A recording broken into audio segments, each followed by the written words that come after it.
पर भाई मैं तो हूँ ही मैं, मानना तो है ही। Aspirants are destroying the life of चाहिए एस्पिरेंट। एम्स उसका एम्स है god. Hey guys what's up, welcome और welcome back to the channel.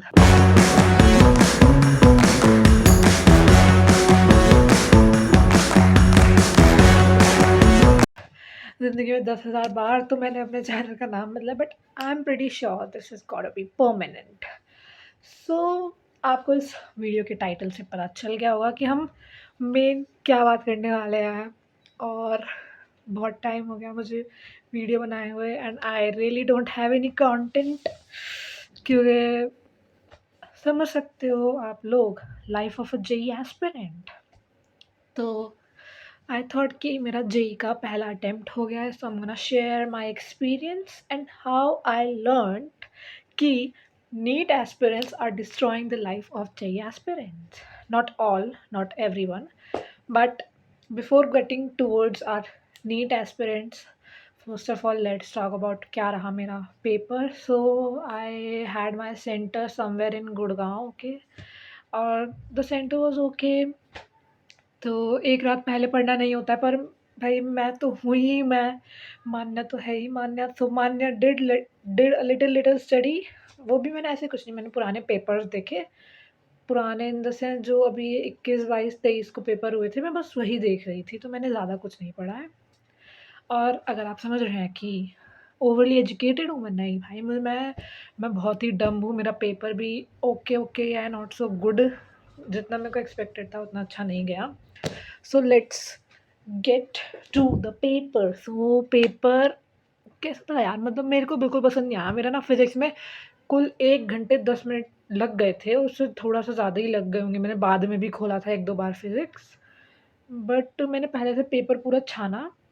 मुझे लगा फिज़िक्स करते हैं, क्योंकि ऐसे क्वेश्चन देख के लगता है कि हो जाएँगे। मैंने कहा नहीं, मैथ्स मुझे लग रही है मेरे से हो जाएगी, so I will do it later. But problem आ गई मुझे थोड़ी फिज़िक्स के साथ। तो फिर फिज़िक्स में क्या हुआ था कि टाइम लगा, और फिर उसके बाद मैं केमिस्ट्री पे पहुँची, तो मैंने देखा केमिस्ट्री को, और वो मुझे chemistry chemistry chemistry was not chemistry actually.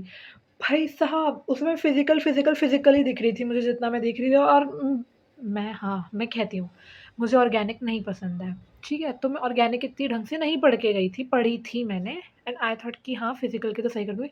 पर फ़िज़िकल भी तो थोड़ी फ़िज़िकल होती ना, वो मतलब क्या ही थी भाई, मेरे को बहुत ही वो लग रहा था। तो जो भी इनऑर्गेनिक के क्वेश्चन्स थे वो मैंने बना लिए, वो पढ़ते ही मुझे मतलब रटने वाली चीज़ थी तो थोड़ी हो गई। फिज़िकल अब मेरे से सॉल्व नहीं हो रही है, मैं दिमाग ख़राब हो रहा है मेरा एकदम कि ये क्या बकवास चल रही है। पर मैंने कर ली केमिस्ट्री फिर भी, अराउंड 13-14 क्वेश्चंस ऐसे ही, 13-14 1 घंटे 10-15-20 मिनट में फिज़िक्स में बने थे मेरे से। Then we get to the math. तो मैथ्स में देख रही हूँ कि हाँ, हो जाएगी। मैंने पहला क्वेश्चन करा तो वो फार्मूला बेस्ड क्वेश्चन समथिंग था, कि मतलब उसका मैंने कोई शॉर्ट ट्रिक देखी थी, तो उससे मेरा आ गया था कि 60 का फैक्टोरियल और 40 की पावर n वाला कुछ था, वो हो गया। फिर मैंने देखा परम्यूटेशन कॉम्बिनेशन का है, तो मैंने वो भी कर लिया, क्योंकि बहुत अच्छा चैप्टर है वो। उसके बाद मैं आई शॉर्टेस्ट डिस्टेंस वाले पे, क्योंकि वो भी एक फार्मूला बेस्ड है और उसमें फार्मूला नहीं लग रहा है। मैंने उसमें 5 मिनट ख़राब करे, फिर उसके बाद मैंने कहा नहीं, रुक जाओ, बाद में करेंगे इसे। और फार्मूला बेस्ड सवाल आए, मैंने वो भी सॉल्व करे। एक और क्वेश्चन था, लैटिस रेक्टम की लेंथ दे रखी थी, निकालनी थी, दे रखी थी 30 कुछ, वो वाला करा मैंने। और वो मैं उसमें भी फार्मूला लगा रही हूँ, मेरे से नहीं निकल रहा है, मेरा दिमाग ख़राब हो रहा है। फिर मेरे मैथ्स में 7-8 ही बने, और मतलब मेरे को थोड़ा और टाइम चाहिए था मैथ्स में, पर फिज़िक्स की वजह से हो गया थोड़ा ख़राब। बट ओवरऑल पेपर ओके रहा। मुझे खुद से इतनी एक्सपेक्टेशन है नहीं, बट वील सी। हमेशा ये सोचना चाहिए, अगर वो पेपर तुम्हारे लिए हार्ड था तो वो सबके लिए हार्ड था। और फिर मैं मेरी बगल वाली से, मैं 1 घंटे पहले पहुँच गई हूँ सेंटर में, भाई साहब मैं वहाँ बैठी हुई हूँ, और आई वाज़ सो, मतलब मेरे को लगा कि मैं नर्वस नहीं फ़ील करूँगी, क्योंकि I don't feel nervousness. But when I entered centre, when I said by two my parents, भाई मैं तो काँप रही थी, मैं चढ़ नहीं पा रही हूँ सीढ़ियाँ। My lab was on first floor, अब मेरे से सीढ़ियाँ चढ़ी जा रही है। फिर पीछे से एक लड़की मुझे ऑल द बेस्ट कहती है, मैं उसे ऑल द बेस्ट कहती हूँ, डिस्कस फ्यू थिंग्स, कैसी तैयारी है, वो ये वो। उसके बाद हम एंटर करते हैं, तो वो हमें बोलते हैं कि आपको पेपर के बाद उठने नहीं जाने दिया जाएगा, पहले चेकिंग वगैरह होती है, ठीक है? उसके बाद कि बायोमेट्रिक्स के बाद आपको नहीं उठने देंगे, तो आपको अपने किसी भी सबसे फ्री होना है तो आप हो जाओ। तो मैं एक बार मैं रुक गई कि मैं नहीं जाऊँगी। फिर उसके बाद फिर मैं वापस गई। अब उन्होंने मेरे से एडमिट कार्ड ले लिया। मैंने कहा नहीं मैं एक बार और जा सकती हूँ वॉशरूम। उन्होंने कहा हाँ, हाँ, आप टेंशन मत लो, बिल्कुल नर्वस मत फ़ील करो। मैं फिर से आ गई। मैं नहीं गई हूँ। मैं इस बार खड़ी देख रही हूँ 3-4 बच्चे चले गए। उसके बाद हमें पीछे भेज देते हैं कि तुम उधर से बायोमेट्रिक्स लो, वो आगे पीछे वाले हमें फिर से आगे भेज देते हैं। फिर हमारे आगे बायोमेट्रिक्स हो रहा है। मैं अपना चश्मा वहीं भूल गई जहाँ मेरे बायोमेट्रिक्स। अब मैं बैठ गई हूँ। मैं सोच रही हूँ कि कुछ हल्का-हल्का फ़ील हो रहा है, ये क्या हो रहा है मेरे साथ? फिर मुझे रियलाइज़ होता है वो चश्मा रह गया मेरा। तो फिर मैं अब मेरे को उठने में डर लग रहा है कि इन्होंने तो उठने से मना कर दिया है मुझे। तो फिर मैंने मैम से बोला कि ma'am I forgot my this and that can I go and bring it back? तो कहती हाँ जाओ। फिर मैं ले आई। हँसते-हँसते कह रही है जैसे कि भाई मेरे को ऐसा लगा कितना एम्बैरेसिंग था ये। फिर मैं लेके आई हूँ। फिर मेरे बगल में एक लड़की आ जाती है। फिर मेरी उससे काफ़ी देर बात हुई। हम एक दो की कहाँ से हो, ये है, वो है। हमने बहुत चिट-चैटिंग करी। फिर पेपर हो गया। पेपर के बाद हमने पूछा कि हाँ अच्छा गया? अच्छा हाँ, ये इसमें ये था, इसमें वो था, ये सब वो सब। तो मुझे लगा कि हाँ भाई मतलब सिर्फ़ मेरा नहीं। और उसके बाद मैं बाहर गई हूँ तो मेरी मम्मी सब लड़कियों की शक्ल देख रही है। फिर मुझे बता रही है, पेपर अच्छा नहीं गया होगा? मेरे को तो बताने दो ना पेपर कैसा गया है? मैंने कहा नहीं ठीक गया है। मम्मी कहती किसी लड़की का चेहरा मेरे को तो हँसता हुआ नहीं लगा।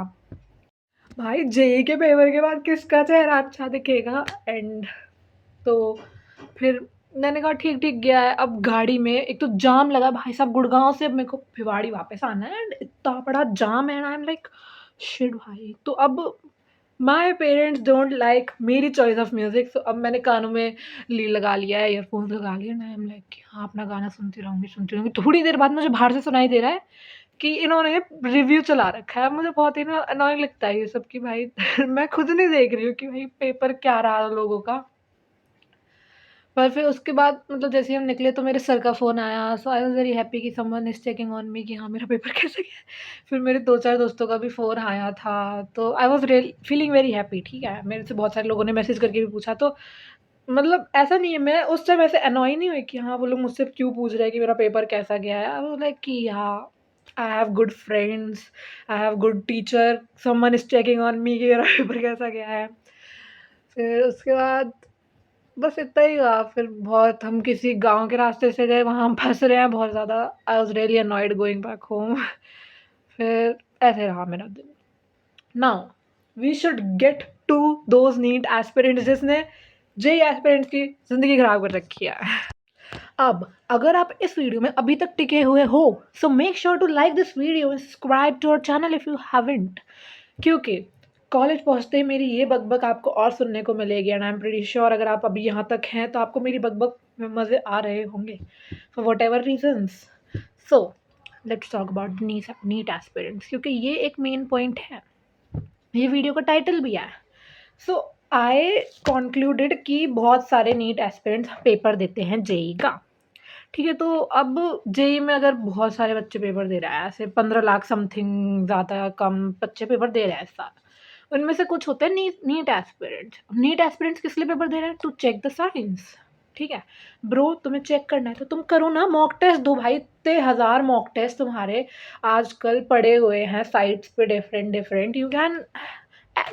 you have the access to any of those. You can do any of those and have scores and analyze them. Why do you have to give JEE? क्योंकि आई कंक्लूडेड नीट में ऐसा कोई मैंने फंडा देखा नहीं है। जेई में आती है परसेंटाइल। अब वो परसेंटाइल ये नीट एस्पिरेंट्स की वजह से बिगड़ जाती है। अब मान लो एक दो बच्चे हैं, ठीक है, ए और बी। अब ए एक नीट एस्पिरेंट है और बी एक जेई एस्पिरेंट है। ठीक है, अब बी के मान लो आए हैं समथिंग अबाउट 120 और नीट वाले के आए हैं 130। ठीक है, तो ये बस मैं समझाने के लिए बोल रही हूँ, तो समझना मत कि ऐसा ही होता है। अब 130 पे नीट वाले की मान लो बन गई है 93 परसेंटाइल और जेई वाले की 120 पे बनी है 92.3 कुछ मान लेते हैं। ठीक है, ऐसे मान लेते हैं। अब इस नीट और कट ऑफ चली गई 92.5। कट ऑफ हमारी 92.5 गई है और नीट वाले के 93 आए हैं, जेई वाले के 92.3 आए हैं। अब जो हमारा नीट एस्पिरेंट है वो तो हो गया क्वालिफाई, पर भाई साहब उसे तो जाना ही नहीं है ना आईआईटी। उसे तो भाई अपना एम्स, उसका एम्स है गॉड। बट अब अगर इस नीट वाले बच्चे ने पेपर नहीं दिया होता तो 120 नंबर पे जेई वाले की 93 परसेंटाइल बन जाती, क्योंकि भाई percentile is not percentage, percentile number of students पे समथिंग डिपेंड कर जाती है। तो उस वजह से अगर ये नीट वाला नहीं देता पेपर तो जेई वाला क्वालिफाई कर जाता, और आज कहीं और होता, वो उसको एक और अटेम्प्ट नहीं लग रहा होता, या फिर वो किसी नॉर्मल कॉलेज में अभी काम कर रहा है, क्या पता उसमें काम नहीं कर रहा होता, all because of that NEET aspirant. So I really request NEET aspirants कि भाई तुम मॉक टेस्ट खरीद लो अच्छे अच्छे, आजकल हर जगह बहुत ही अच्छी तरह के मॉक टेस्ट मिलते हैं, बट एक जेई एस्पिरेंट की लाइफ तो मत ख़राब करो, वो ऑलरेडी अपनी लाइफ ऐसी ख़राब कर चुका होता है जेई लेकर, but you should think about JEE aspirants, क्योंकि जेई वाले तो नहीं आ रहे तुम्हारे भाई नीट का पेपर देने, मेरे को लगता है। सो मतलब देते होंगे बट दैट डजेंट अफेक्ट, ठीक है, तुम्हारे परसेंटाइल नहीं निकल रही होती, तुम्हें बस 720 में से 720 चाहिए होते हैं अपने एम्स के लिए, वो भी एनटीए तुम्हारे साथ घपला कर देता है। तो fight NTA, don't fight JEE aspirants. And that was it for the video. I hope you liked the video, liked my story time, because this was my very first story time. I don't know कितनी अच्छी थी कितनी अच्छी नहीं थी, but make sure to like this video, और मेरी और बक बक सुनने के लिए subscribe to my channel. Bye.